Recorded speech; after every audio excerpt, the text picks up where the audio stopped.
Hola, ¿cómo están? Buenas noches. Nos encontramos el día de hoy nuevamente en el CENTILAB para seguir con nuestros cursos y nuestras clases de liberación y de apoyo académico. El día de hoy, como saben, todos los martes nos toca la asignatura de química. Un repaso rápido para hacer a los que recién se están ingresando o a los que también son nuevos. Hemos estado viendo una serie básicamente de temas que se van viendo y que son importantes tanto para su ingreso a la universidad como también para el ingreso a la misma. Hemos empezado viendo nomenclatura inorgánica, luego hemos visto densidad, hemos visto estructura del átomo, enlace químico, entre ellos. Ahora, el día de hoy vamos a iniciar también un nuevo tema y este tema sí vamos a hacer ejercicios. Vamos a ir haciéndolo por segmentos porque básicamente este tema de los gases que vamos a ver el día de hoy tienen un conjunto de leyes que son importantes, básicamente verlos, repasarlos, comprenderlos y también entenderlos para su aplicación. Entonces, comenzamos el día de hoy con lo que sería nuestro tema de gases ideales. El tema de gases ideales. Ahí está. Ese es el tema que vamos a ver. Ahora, definamos primeramente qué es un gas ideal o a qué le llamamos un gas ideal.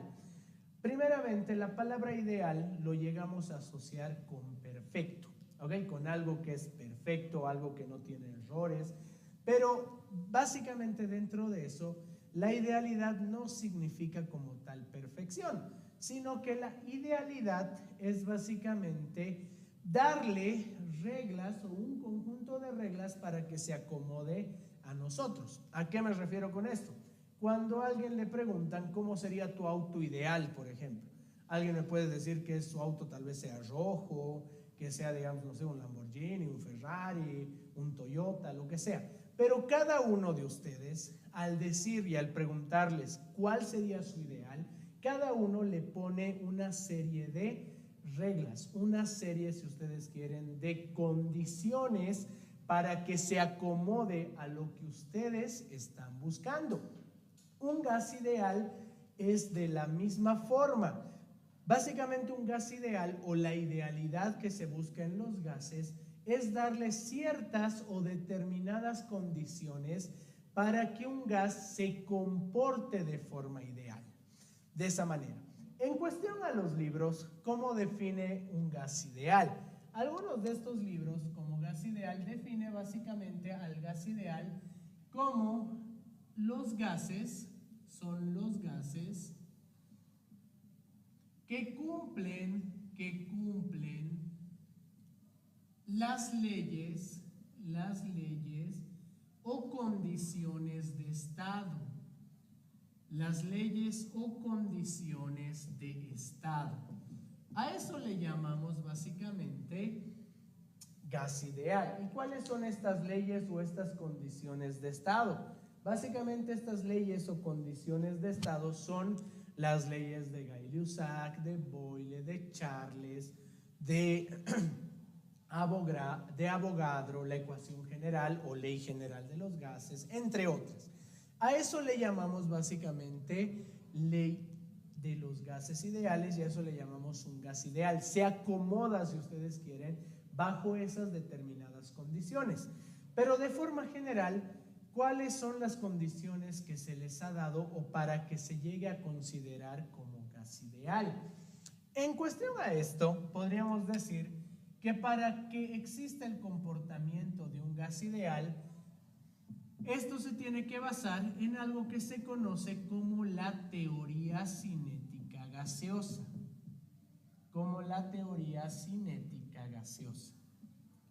¿Y qué es esta teoría cinética gaseosa? La teoría cinética gaseosa básicamente nos da las pautas y los puntos de qué va a ser o cuál va a ser el comportamiento de un gas ideal. Ahora, ¿cuáles son estos puntos? Los puntos más importantes en cuestión a la teoría cinética y los gases son tres. El primer punto tiene que ver con el tamaño de partícula. Y el primer punto nos dice que el volumen de la partícula de un gas, es muy pequeño, es demasiado pequeño respecto al volumen del recipiente. ¿Y esto a qué se debe? Básicamente se debe a que el recipiente, a diferencia del tamaño partícula de un gas, es súper pequeño, básicamente es imperceptible. Para nosotros mismos, que estamos rodeados de aire, que es básicamente una mezcla de gases, ¿qué es lo que ocurre aquí? Nosotros básicamente no lo vemos, no lo percibimos, es imperceptible. ¿Y por qué ocurre esto? Porque básicamente su tamaño de partícula es súper pequeño. ¿A qué me refiero con esto? Es como, imagínense que tuvieran un dibujo de un cilindro, aquí como se los estoy haciendo, y apenas tienen un punto, apenas tienen ahí un punto. Básicamente ese punto, este punto que tal vez ni siquiera se ve en la pantalla, es imperceptible. Las partículas de los gases, el tamaño de sus partículas es de esa manera, no lo percibimos. Y por ende, en la teoría cinética, el primer punto se toma que el volumen de partícula, al ser tan pequeño, muy pequeño, se asume que el volumen de partícula de un gas es cero. Se asume que es cero. En otras palabras, no se considera como tal en los cálculos. Por eso decimos muchas veces que el volumen de un gas es igual al volumen del recipiente. Ya eso en general, por esa misma condición, que no podemos decir que básicamente es asimilable. Ahora, ¿es correcto dentro de la realidad tomar esta condición como real o verdadera? Pues la respuesta es no. No se olviden que por la definición de materia, nosotros sabemos que materia es todo aquello que ocupa un lugar en el espacio. Por más microscópico que sea, tiene un tamaño, tiene un volumen, ocupa un espacio. Pero como les digo, en los gases no lo tomamos de esa manera para simplificarnos los cálculos que vienen o los cálculos que se pueden hacer más adelante. Por ejemplo, en los gases reales, cuando vean ustedes más adelante gases reales, el comportamiento de un gas real sí considera este volumen de partícula del gas. Y uno de los primeros que ha considerado es básicamente Van der Waals. Y tenemos la ecuación de Van der Waals, que después ustedes mismos lo pueden ir buscando. La ecuación de Van der Waals sí considera el volumen de partícula de esa manera. Ahora, la segunda condición que se da en la teoría cinética respecto a los gases es lo siguiente. Tiene que ver con las fuerzas de atracción. Me dice que las fuerzas de atracción intermoleculares son también pues cero. ¿Y por qué se asume esto? Se asume que también son cero porque estas fuerzas básicamente son muy débiles. Esto considerando lo que sería condiciones ambiente. Incluso en condiciones de alta temperatura y de baja temperatura, en algunos casos siguen siendo débiles. ¿Y qué es una fuerza de atracción intermolecular? Una fuerza de atracción intermolecular es básicamente cuando ustedes tienen así, como estos marcadores, imagínense, son dos partículas de líquido o de sólido o de gas. En los sólidos, las fuerzas de atracción son fuertes. Por eso es que los sólidos, como el marcador, tiene esa estructura rígida. Porque la fuerza que une una partícula con otra es básicamente como si estos dos estuvieran así pegados. En los líquidos es más suavito, es como si estuvieran estos dos marcadores así unidos, entonces esto se puede mover, es medio ligui-ligui. ¿Y qué ocurre con los gases? Estas fuerzas de atracción en los gases es muy débil. Si bien hay, es como si tuviéramos así los dos marcadores flotando en el aire y tuviéramos básicamente una línea imaginaria, un hilo imaginario y este hilo básicamente se mueve. Al ser este hilo, esta fuerza muy débil, es por eso que los gases no sufren o no necesitan de esa atracción entre moléculas o átomos, a diferencia de los otros estados de la materia. Los líquidos alguna vez han debido jugar con gotitas de agua. Cuando ponen gotitas de agua, cuando ponen muy cerca, automáticamente esas dos gotitas se terminan juntando. ¿Y eso por qué ocurre? Por las fuerzas de atracción. En los sólidos obviamente no se une porque básicamente la estructura rígida al partirse o a romperse no te permite aquello. Pero donde pueden ver con claridad que existen estas fuerzas de atracción es, como les digo, en el líquido. Cuando han debido jugar, de nuevo les repito, con dos gotitas de agua, lo han acercado y ¡siu!, se ha unido automáticamente. Ni siquiera han tenido que estar básicamente muy cerca. Incluso a una cierta distancia se terminan juntando. En los gases, en cambio, no ocurre aquello, no hay. Por más que tú acerques una molécula de gas con otra, básicamente es como si rebotaran. No se van a juntar, no se van a terminar uniendo. Y por ese motivo es que se dice que las fuerzas de atracción son demasiado débiles. Van a llegar a ser muy débiles. Ahora, ¿es correcto? Pues para la idealidad sí, para la idealidad sí nos conviene tomar básicamente la fuerza de atracción cero, pero en la vida real de nuevo no. ¿Por qué? Porque si fuera realmente cero, si las fuerzas de atracción fueran realmente cero, ¿qué ocurriría? No hubiera cambio de estado. No hubiera un cambio de estado. ¿Y dónde pueden ver? Un ejemplo facilito y sencillo, chicos, es cuando hace frío, cuando hace frío y tienen la ventana del transporte público. Han debido ver que cuando están mucho tiempo ahí adentro con las ventanas cerradas, el gas que nosotros exhalamos, básicamente, empieza a condensar. En otras palabras, pasa de estado gaseoso a estado líquido. ¿Y ahí qué ocurre? Al ocurrir esto, básicamente, pueden ver que las moléculas de gases, por la temperatura y todo eso, terminan juntándose y logrando un cambio de estado. Como les digo, en la realidad no se puede asumir que las fuerzas son cero. ¿Son débiles? Sí, pero para la idealidad nos conviene asumir para que no entre esto en el cálculo que vamos a hacer. Y la tercera tiene que ver con la energía cinética. ¿Qué nos dice? Que la energía cinética de un gas es proporcional a su temperatura.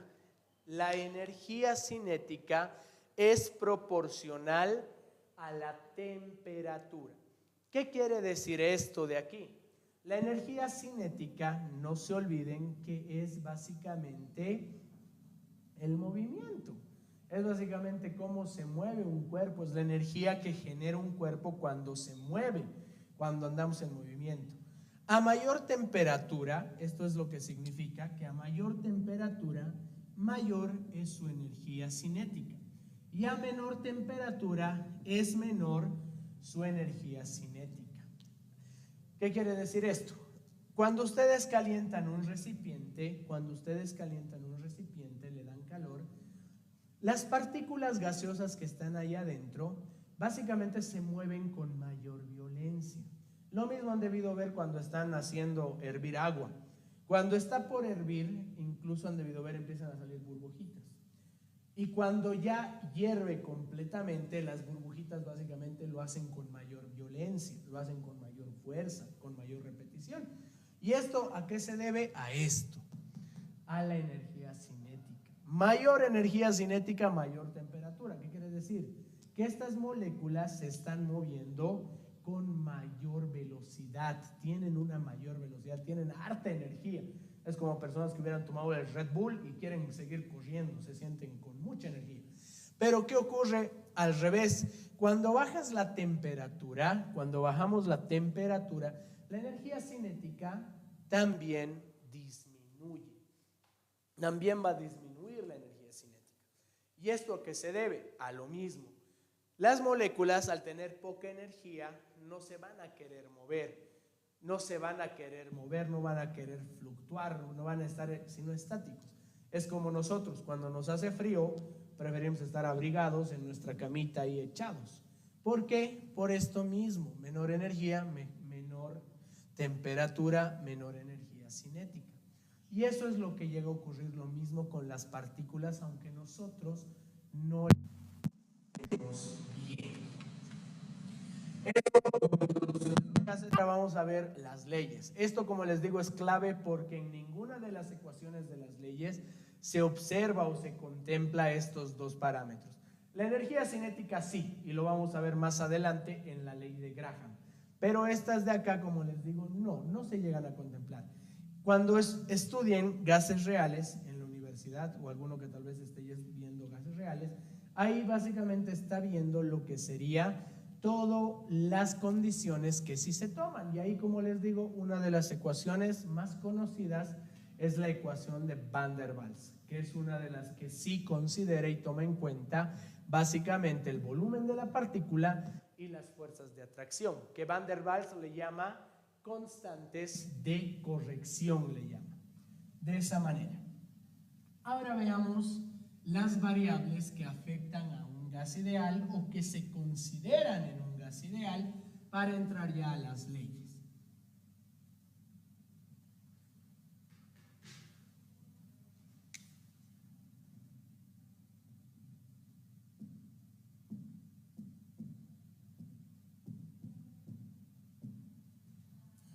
En cuestión a las variables de estudio que afectan y que se consideran para un gas ideal, son básicamente, primeramente, la presión.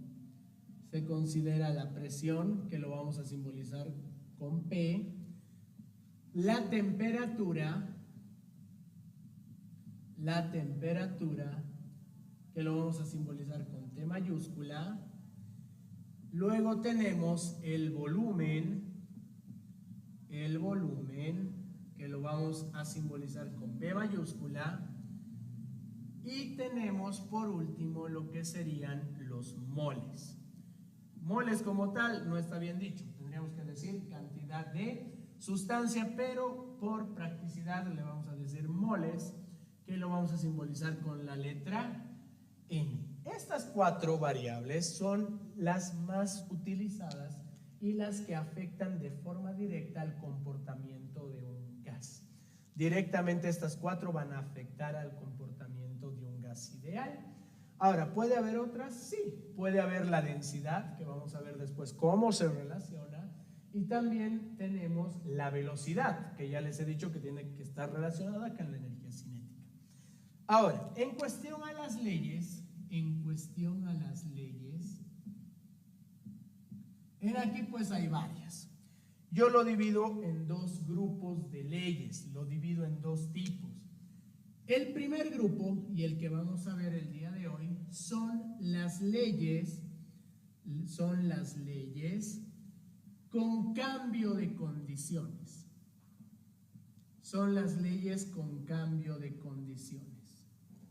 En aquí están todas las leyes donde tienen condiciones iniciales y condiciones finales. Estas son las de Boyle, Charles, Gay-Lussac, Avogadro, combinada, etc. Y luego tenemos las leyes sin cambio de condiciones.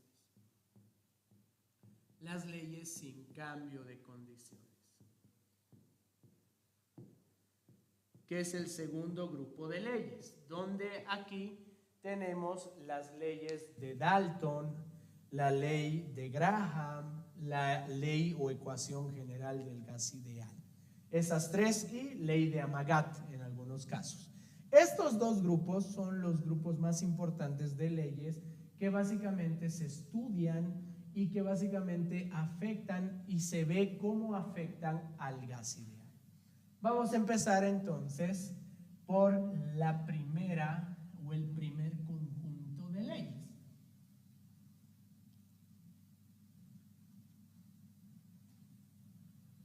Vamos a empezar por las leyes con cambio de condiciones.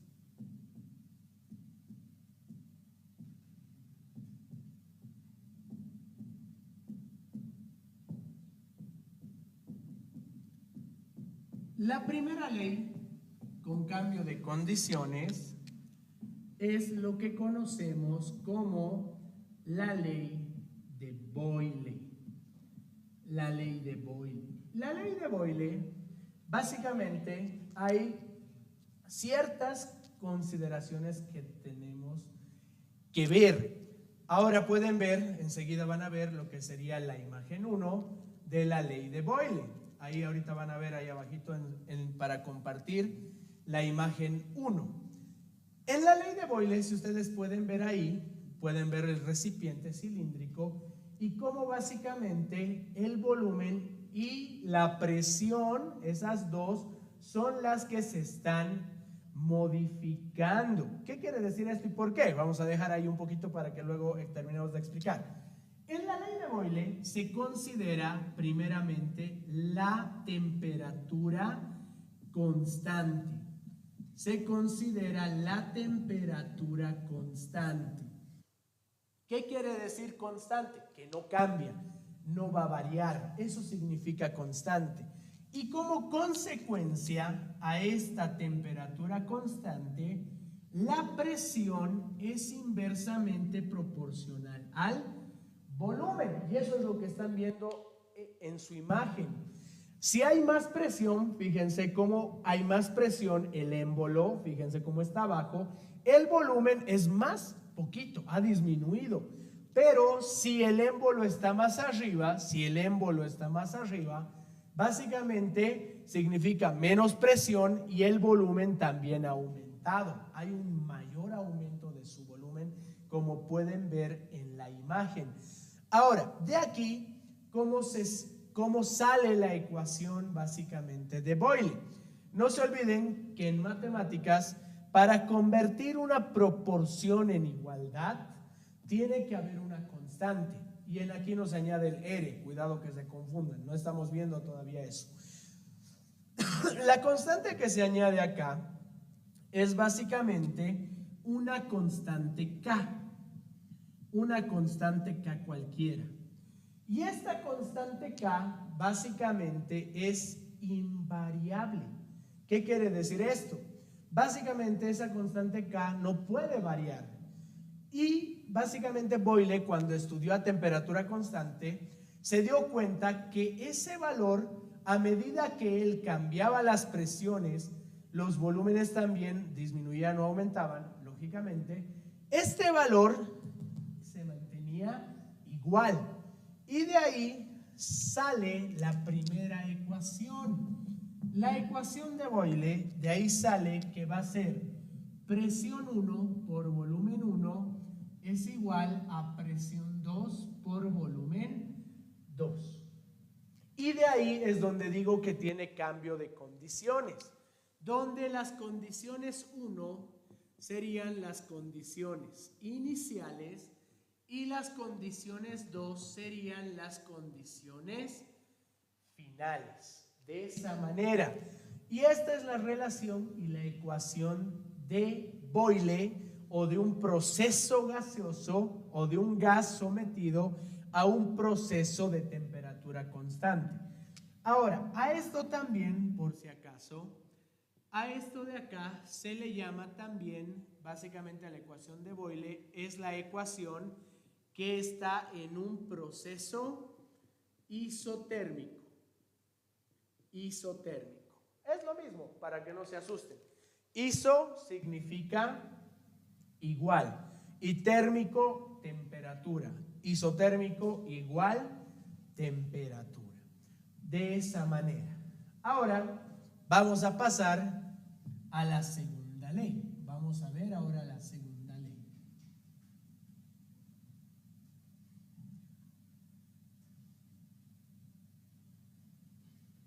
La segunda ley es la conocida como la ley de Charles. Ley de Charles o ley de Charles, le dicen. Charles, al igual que en la anterior, básicamente estudia un comportamiento. Ahora pueden ver la imagen 2, donde van a ver en qué consiste el comportamiento de la ley de Charles. En la ley de Charles, chicos, la temperatura varía, pero no se olviden, hemos dicho que habían 4 condiciones. Ahora ya hemos usado temperatura constante. Charles se pone a jugar con la otra variable, que es la presión. Para Charles mantiene la presión ahora constante.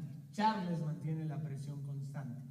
A esto, y ahora sí se los pongo desde el principio, se le llama proceso isobárico, le llamamos a esto. Proceso isobárico, de esa manera. Ahora, ¿qué ocurre en Charles con el proceso isobárico? Decimos acá que el volumen es proporcional a la temperatura. Es proporcional a nuestra temperatura. Como pueden ver en la imagen, Charles mantiene la presión constante. Pueden ver ahí un manómetro, se acercan un poquito. ¿Y qué es lo que ocurre y qué es lo que pasa? El volumen fluctúa directamente con la temperatura. ¿Qué quiere decir esto? Si yo pongo menos temperatura, le bajo la temperatura, le disminuyo. ¿Qué quiere decir? El volumen disminuye. Y pueden fijarse ahí en la imagen cómo las moléculas o los átomos están básicamente así, más quietitos, más agrupados, a diferencia de otro caso. ¿Y qué ocurre cuando la temperatura aumenta? Cuando la temperatura aumenta, las moléculas básicamente del gas están más dispersos y por tanto el volumen aumenta. De esa manera. Ahora, ¿cómo queda la ecuación? La ecuación de Charles nos queda de la siguiente manera. B1 sobre T1 es igual a B2 sobre T2. De esa manera. Esta de acá es la ecuación de Charles. Esta de acá es la ecuación de Charles. Muy bien. Ahora vamos a ver lo que sería la tercera ley. La tercera ley. En la tercera ley es la ley de Gay-Lussac. Es la ley de Gay-Lussac. Ahora, ¿qué vemos en la ley de Gay-Lussac?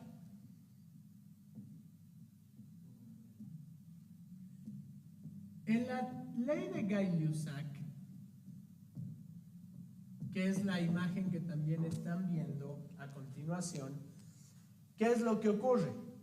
En la ley de Gay-Lussac, chicos, ya hemos visto, Boyle, temperatura, Charles, presión.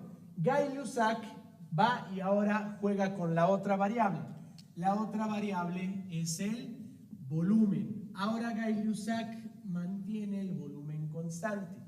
Cuando el volumen es constante en un proceso, a este le llamamos proceso isocórico.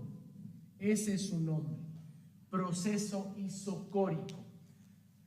¿Y qué dice la ley de Gay-Lussac? Dice que si un gas está sometido a un proceso isocórico, ¿qué va a ocurrir? La presión es proporcional a la temperatura. Es proporcional a la temperatura. Como pueden ver en la imagen que está ahí, si ustedes aumentan la temperatura de un recipiente, básicamente la presión de este recipiente también aumenta. Y esto han debido hacer o han debido ver alguna vez, incluso ustedes mismos han debido hacer alguna vez, y por ese motivo también no se debe calentar ningún recipiente con un gas. ¿Por qué? Porque cuando ustedes calientan, le dan temperatura, la presión allá adentro de ese recipiente está aumentando. Y al aumentar, porque el volumen, de nuevo, es un volumen que no varía, es como una garrafa, como un aerosol, lo que ustedes quieran, ese volumen al no cambiar, allá adentro las partículas se están moviendo, golpean con mayor fuerza el recipiente y por ende la presión está aumentando.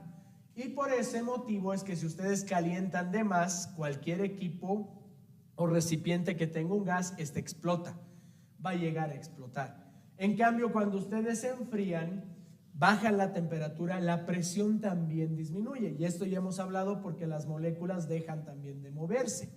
La ecuación de Gay-Lussac queda de la siguiente manera. P1 sobre T1 es igual a P2 sobre T2. De esa manera. Esta es la ecuación de Gay-Lussac. Ahora hay una cuarta que en algunas veces no lo consideran, pero es importante estudiarla. Y es la única ley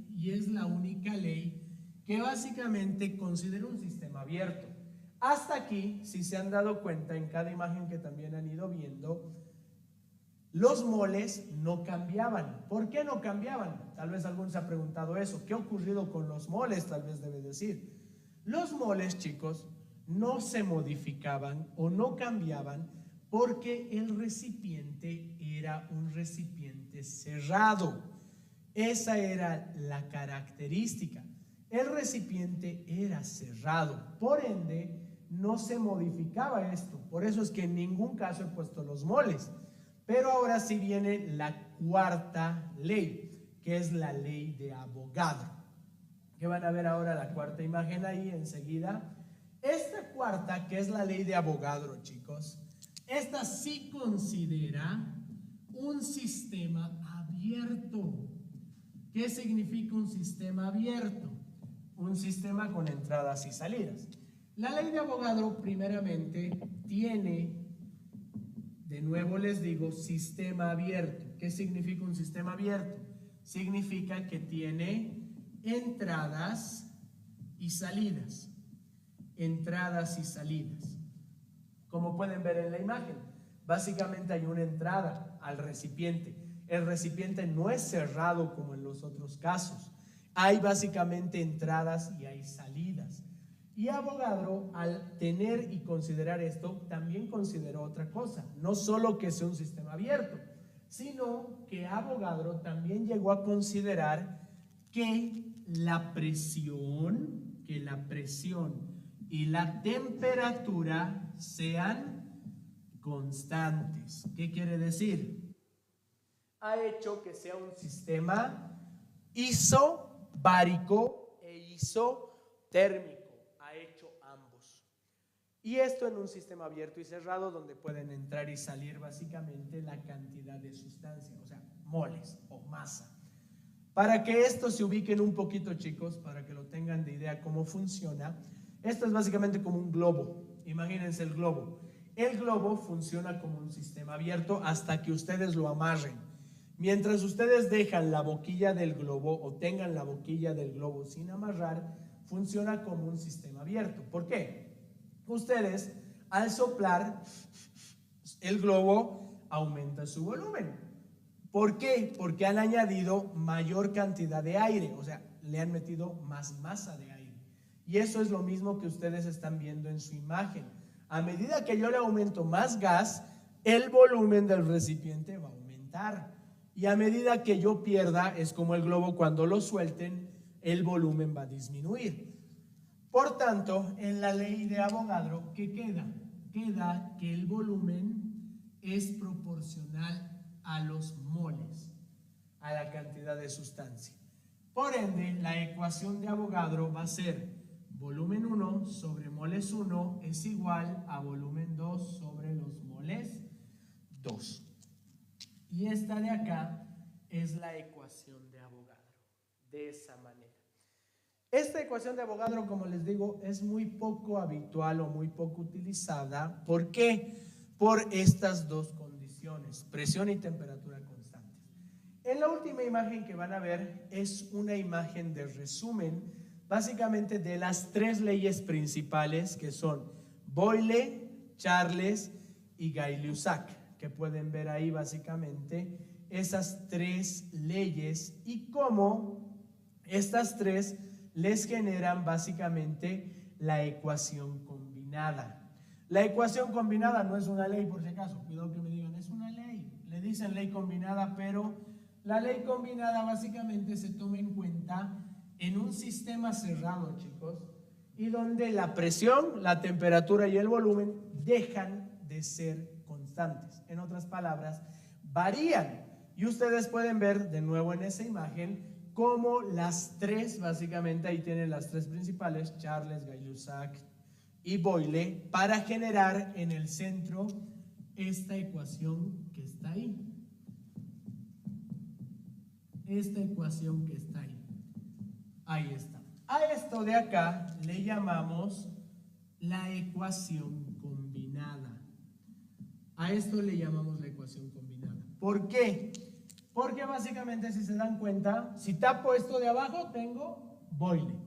Si tapo la presión, tengo Charles. Si tapo el volumen, tengo Gay-Lussac. Por ese motivo se le llama ecuación combinada. Y en aquí, de nuevo repito, presión, temperatura y volumen dejan de ser constantes. De esa manera, chicos. ¿Hasta acá alguna pregunta que exista o alguna pregunta que haya de esta primera parte? Sí, también. Sí. Un saludo. También. ¿Alguna otra duda que haya? ¿No? Muy bien. De esta primera parte, chicos, hasta aquí es la primera parte. Hemos visto solo leyes con cambio de condiciones, solo con leyes de cambio de condiciones. Si se han dado cuenta, toditos eran P1 y P2, B1, B2, T1, T2, etc. Vamos a resolver ahora un ejercicio, chicos. Vamos a resolver el primer ejercicio, que es de la Facultad de Tecnología. Vamos a resolver el primero, que dice de química, el del cilindro. Ahí pueden ver ya la imagen. Vamos a resolver ese primer ejercicio, chicos. Vamos a ver nuestro primer ejercicio. Este primer ejercicio, como les digo, es de la Facultad de Tecnología y tiene que ver con estas leyes de cambio de condiciones. Ya. Se los voy a leer, muchachos. Así dice, a ver, esta pregunta. Dice, vamos a ir anotando más los datos después. Se los leo primeramente.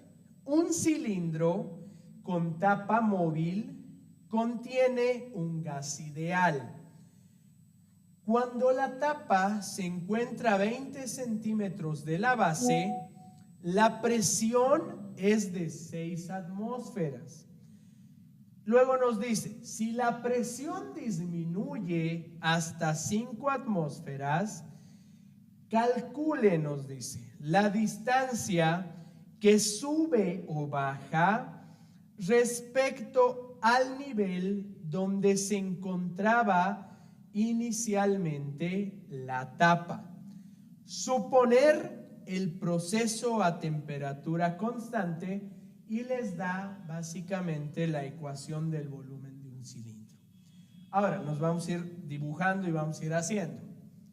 Primeramente dice que tenemos un cilindro. Ahí está. Tenemos un cilindro con tapa móvil. Para que me entiendan a qué se refiere tapa móvil, es como una jeringa, imagínense. Cuando ustedes tienen una jeringa, el émbolo de la jeringa funciona como una tapa. ¿Qué quiere decir? Más presión es básicamente cuando están inyectando, ¿no ve? Más presión, menos volumen. Le quitan el émbolo, más volumen. Entonces, imagínense de esa manera. Tienen el cilindro, les dice, y les dice que primeramente está a una altura, dice, está a una altura de 20 centímetros de la base. Aquí está la altura. La altura es de 20 centímetros de la base. Ahí está. Les dice que la presión a la que está sometido, esta presión, es de 6 atmósferas. Ahí está, 6 atmósferas. Ahora, viene la condición 2. Les dice si la presión cambia a 5 atmósferas. ¿Qué quiere decir? Vamos a dibujar el mismo cilindrito. Vamos a dibujarnos el cilindrito, ahí está. Ustedes lo dibujan igual, chicos, ¿ya? Si están siguiendo desde su casa, lo dibujan más bonito. Ahora, la presión cambia a 5. Ahora, aquí hay que analizar, y aquí está la clave. La presión cambia a 5, dice. Si la temperatura es constante, nos dice. Eso también hay que anotarnos. En este proceso, la temperatura es constante, dice. Si la temperatura es constante, chicos, estamos directo y de entrada en su cabeza tiene que estar ley de Boyle, de entrada. Ahora, si la temperatura es constante, hemos dicho que la presión es inverso al volumen. ¿Qué quiere decir? Mayor presión, menor volumen. Menos presión, más volumen. Entonces, en acá, ya de entrada al analizar, nos dice que la presión disminuye. De 6 pasa a 5. Y si disminuye la presión, el volumen aumenta. ¿Qué quiere decir? Que si la tapa originalmente estaba aquí, en esas líneas segmentadas azules, o esa línea azul que se los estoy rayando, si estaba originalmente ahí, ahora al disminuir la presión, ¿qué ocurre? Ahí está ahora la nueva tapa. Y esto es lo que nos está pidiendo, este cambio, esta altura. Y esto no le vamos a poner H, le vamos a poner como un delta H. ¿Por qué? Porque vamos a decir que todo esto es la altura final, la altura 2. De esa manera. Esta variación, chicos, es lo que nos pide. Entonces, ya sabemos, por ende, que sube, la tapa sube. Entonces, decimos, la ecuación de Boyle nos dice presión 1 por volumen 1 es igual a presión 2 por volumen 2. La presión 1, aquí está. Si quieren, aquí anótense. Condición 1, condición 2. La presión 1 es 6 atmósferas. Las unidades, como está todo igual, no pasa nada. Volumen 1. El volumen 1 es el volumen del cilindro. Y el volumen del cilindro es pi por R1 al cuadrado por H1. Ahí está. Esto es igual. La presión 2. La presión 2 es 5. Volumen 2 va a ser pi R2 al cuadrado por H2. Ahí está. Esa es nuestra ecuación, ya un poquito reemplazando los valores. Ahora, pi es un número. Como es un número, chicos, pi eliminado. R es radio. La tapa, fíjense, la tapa no cambia, tiene el mismo radio porque estamos estudiando y viendo en el mismo cilindro. Entonces aquí podemos decir que el R1 es igual al R2. Por consecuencia, como son iguales, puedo anular. Chao. R1 y R2, chao. ¿Cómo me queda? Fíjense, me queda ya mucho más sencillo. Me va a quedar 6 veces H1 es igual a 5 veces H2. Ahí está. Listo. Ahora, de acá, despejamos H2. H2 va a ser 6 veces H1 sobre 5. Y por tanto, si terminamos de reemplazar, el H1 nos decía que era 20 sobre 5. Simplificamos, quinta 1, quinta de 20 sería 4. 6 por 4, la altura 2 o final sería 24 centímetros. Ahora, esto es la altura final, pero ¿cuánto es la variación? La variación que nos pide sería 24 menos 20 y por tanto esto sería 4 centímetros. Entonces, ¿qué decimos? 4 centímetros es lo que el cilindro ha subido. ¿Ok? Ha subido. Entonces, básicamente significa que al quitar presión, el émbolo sube y nos queda que es en un total de 4 centímetros lo que sube, desde el punto original. Y esa es la respuesta a este nuestro ejercicio. Muy bien. ¿Tenemos alguna pregunta?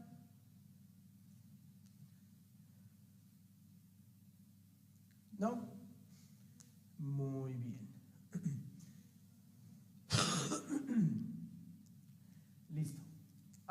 Vamos a hacer un segundo ejercicio ya rapidito. Hay un segundo ejercicio más, se los voy a leer. Y con ese vamos a terminar la clase de hoy día.